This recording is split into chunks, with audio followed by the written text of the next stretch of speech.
Bursts of joy. People grateful to be alive. Hello, how are you? A few hours earlier, in the central Mediterranean Sea, Which language do you speak? English? their boat was about to sink. Il y a des personnes francophones? In spite of the very bad weather, their small rubber boat took to sea at around midnight, not far from Tripoli. The teams on board the Bourbon Argos came to the refugees' rescue, 121 people in all, including 28 women and 6 children. They're wet from the rain and they're in a very distressed situation, a lot of scared people. But now it's good to have them on deck, they're all safe. We're trying to give them a dignified reception here. After Dignity 1 was deployed off the Libyan coast a month ago, the Bourbon Argos too resumed its search and rescue operations with a team of doctors, nurses and logistics experts on board. Later that evening, the refugees landed on the Italian coast. A third MSF team is on the Aquarius, again ready to provide assistance off the northern coast of Libya. Many people die at sea, and this is the responsibility of the European community to offer them a safe and legal passage instead of this dangerous and useless journey. Since the 20th of March, migrants arriving clandestinely on the Greek islands are automatically sent back to Turkey.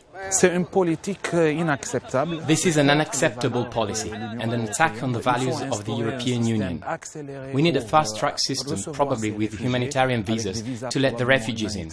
They must be allowed to choose their final destination.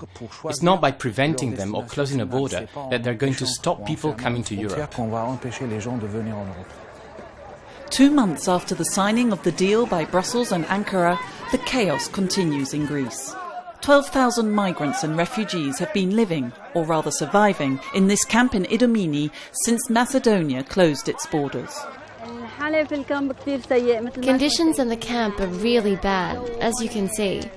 There are germs everywhere because there aren't enough toilets available, so children just get up and go to the toilet outside.